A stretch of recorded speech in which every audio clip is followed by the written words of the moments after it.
Hi there, everybody. My name is Michelle Christ, and I'm a Gold Ambassador with Plexus Worldwide. I'm here just kind of to chat with my team tonight, and anybody else that maybe needs to hear some of these bits of truth and wisdom and, you know, failing forward that is me. So, hi, Kristen. So, what I want to start it out with is for my level ones. I've been doing this now for about 14 months, and the person I was when I started and the person I am working on becoming today are such different people.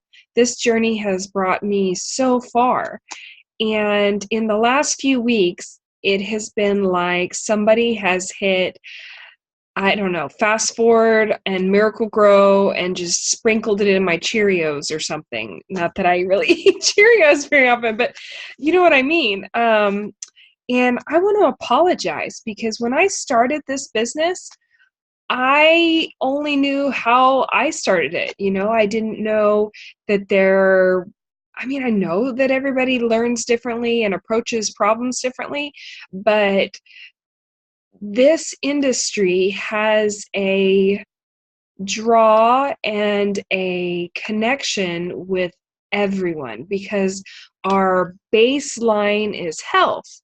And so when you start feeling better, it starts feeling like a secret you need to tell someone, and you want to share.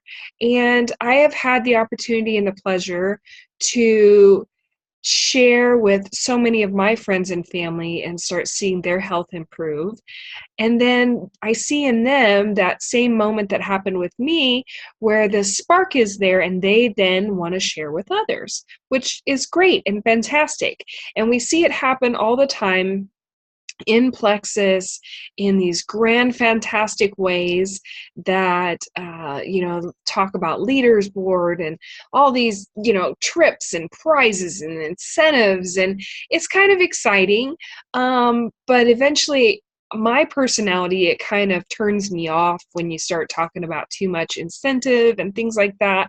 I get very competitive and then I start not having fun. And I would much rather have fun and do my best and just see lives change than get upset because I missed a watch or something, which, by the way, I have almost had most of the incentives in my time in Plexus and always missed by like a smidge. Like a person went the ambassador instead of customer, or just kind of fizzled right there before it. And I think a lot of that had to do with I didn't understand myself enough to know that when I'm having fun and being joyous, this company and this business opportunity that meshes for me and is very successful.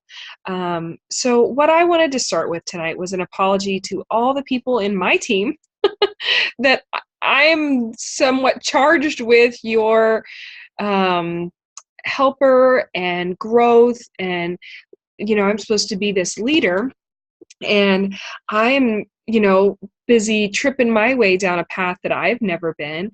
And as I'm learning more and growing more and doing all these classes and things that they've been encouraging us to take, and being part of groups that are, there are over 200 jewels pouring into us in this Hawaii Hustlers page. That is fantastic. But it is a fast-paced group, and the growth curve is more like making a left-hand U-turn and getting some stuff done. And I've got to tell you, in the last couple of weeks, it's really showing in my life. And I feel like I owe an apology because there are things that I was lacking when I started, or things that I've grown since I had friends join me.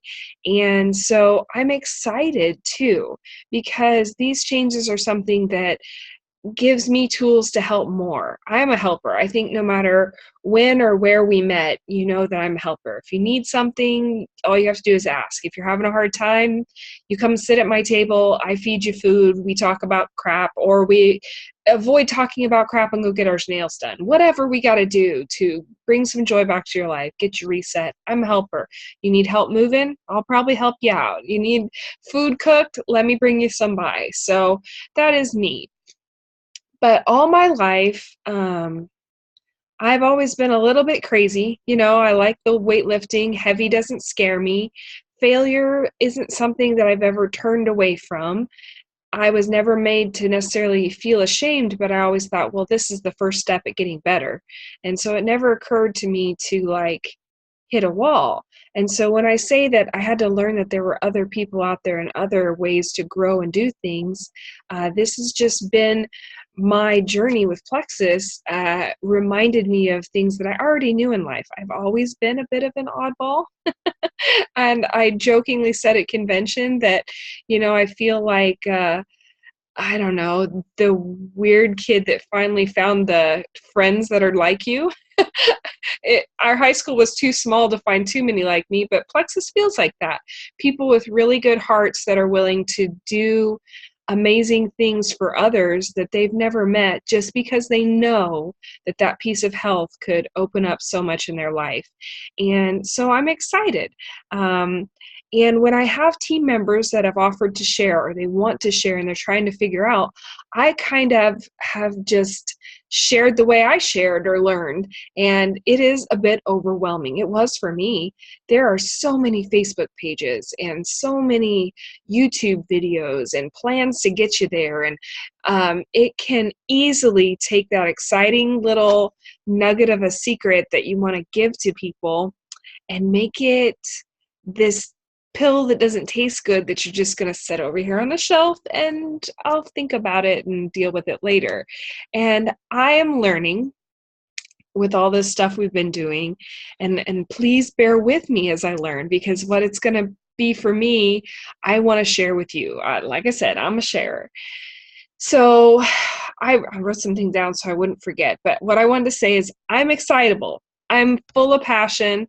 And I'm sometimes too dumb to be scared. So I will jump in and go and wade, and it makes it fun and exciting to watch, I'm sure.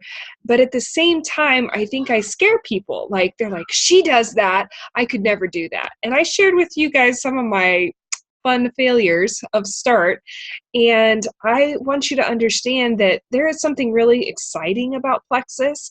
I've looked at it enough, seen enough diamond documentaries, met enough amazing people, Jules, diamonds at convention. I mean, these people are real people.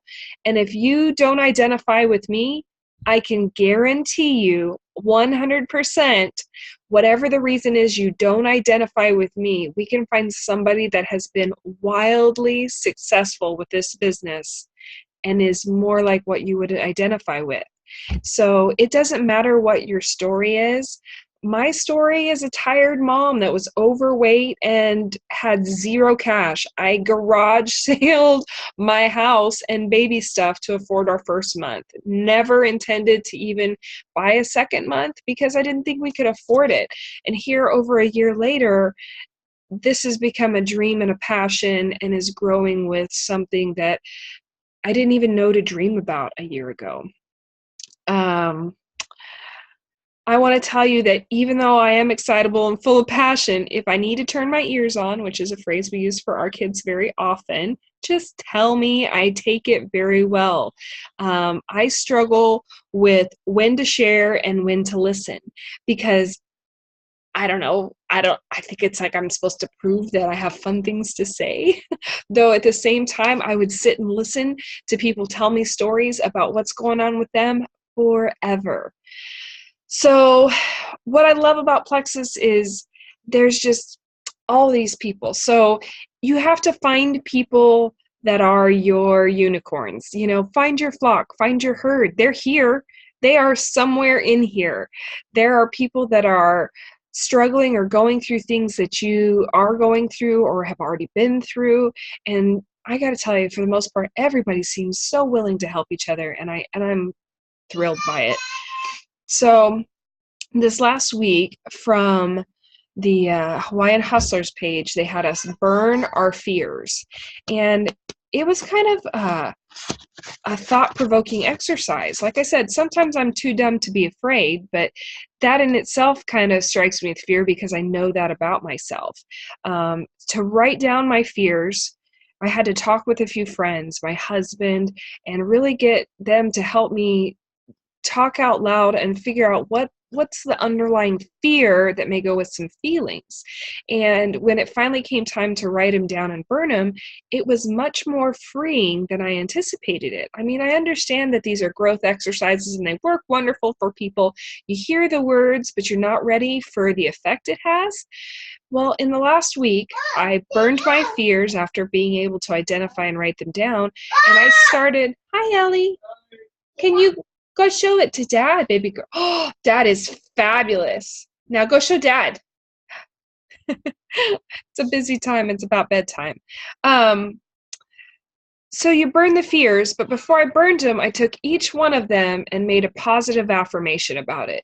A simple fear is that in pursuing this business, I don't have enough time for my family and the business to feel like I'm a successful mom and a successful business person. And I mean, that seems like a simple thing to say, and it even seems justifiable.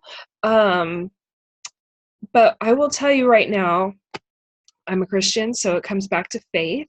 And I hear every week that God did not make us for worry.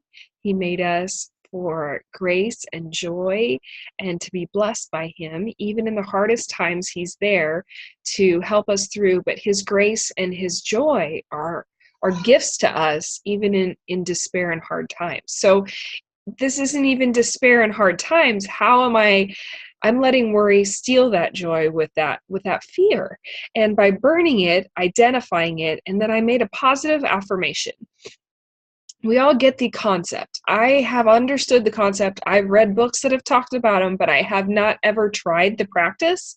I'm only 3 days in, people, and I have seen changes in my own house, my own demeanor, my own IPA in business. Everybody's going to do things in their own time, but I've kind of just jumped in with a whole heart and I've started speaking life to things. I understand that concept for a long time. You got to have the right thoughts coming out of your mouth and forming, or you're always struggling with it. And the thing about you have to drop the shouldn't, wouldn'ts, and couldn'ts. And the minute I started changing my fears into positive affirmations, there was, with the time, I tell myself every day now, 10 times a day, that was the challenge, 10 times a day. I'm still not getting it 10 times, I'm trying. But I have time I have all the time I need for my family and to run this business and be wildly successful at both. I've only been telling myself that for 2 days, and I already have addressed things much differently, and the joy in our house has changed. What's up, baby? Help, Mama. Oh, did it go to sleep? Which one do you want? Kitty cat? I don't know, honey. Oh, there it goes. So what I'm trying to tell you is that, one, even if it seems silly, some of these little steps, you get the concept, but until you walk them, they are just concepts. They can't, I heard somebody talking the other day about planning and doing. One foot is planning, the other foot is doing. If you plan and learn and plan and learn, you will walk a really big circle. You have to plan and do to make forward progress. And so I bring it to you that if you look at the large picture, it seems massive. You start hearing the number of people and points required to be a jewel, a diamond, an emerald, a sapphire, any jewel, the numbers on that, and you break it down not from numbers but to people and lives. And I have got to tell you, it is one of those things that it seems heavy. I walked out in my yard this evening and I saw those rocks sitting there. And I thought, if you told me I needed to fill up a pond with rocks, I would probably think, well, I'm going to need some big rocks and big machinery. Go see if Dad can make it turn on. I don't know if I know it. Kitty cat. Oh, the kitty cat's right there. No. So my thought is, Kitty cat.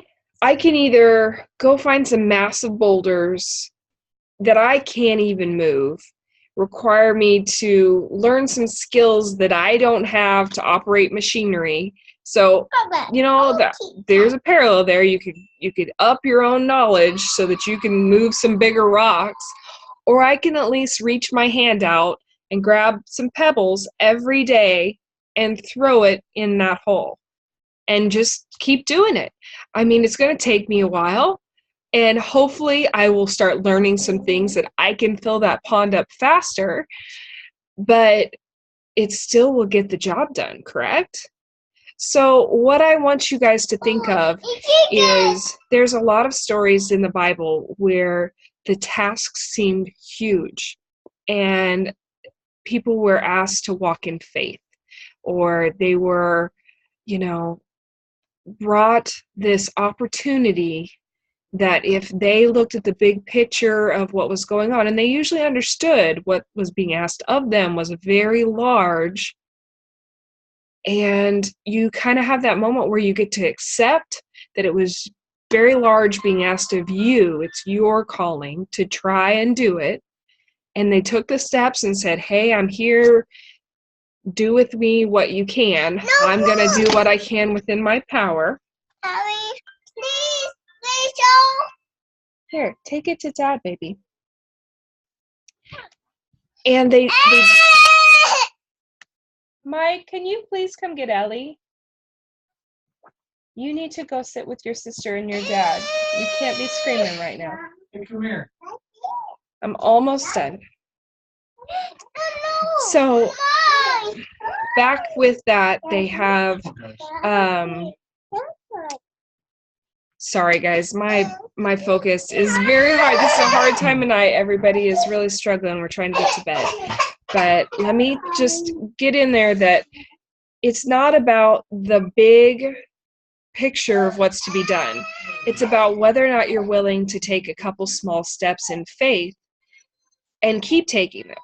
Even when it's hard, you understand that the big picture will eventually happen if you keep on the path. It can't happen if you stop. It can't happen if you fight it and you pick up the rock, but you throw it the other way and don't put it in the pond. It won't happen if you decide it's too great a task to do. Whatever you decide is what is going to happen. So if you go, man, that's a big task, I guess I better get started. I'm going to start in a little bitty piece, and here's how I go. Find something within your skill set that you can do while you improve your skill set. I mean, that's what I'm doing. That's what I'm continuing to do. And so what I want to encourage people to try is, if the steps seem too large, either talk with whoever it is that you're learning these things with. Is it your sponsor? Is it friends you've made? Whoever. And say, well, you know what? How do I break that down? Where do I find my next step? I'm getting broad pictures, but I'm having trouble focusing in. Life's crazy. Where do I make that journey step in the right way? Your biblical stories like David and Goliath, or Jesus with the fish and the bread feeding thousands. You know, somebody could have just looked at the fish and the bread and been kind of like, yeah, you might as well go home. Bye. And just not even tried. But you know what they did? They just kept taking a slice, giving it to the next person. Take a slice, give it to the next person. And they just, by the end of it, went, how in the heck did we feed that many people? I see Plexus a lot like that. I mean, these teams that are thousands large, changing thousands of life, and then the spread of that is just, I mean, it gets astronomical real quick. These are math equations that just, you know, make the numbers go crazy. Rain Man would love this.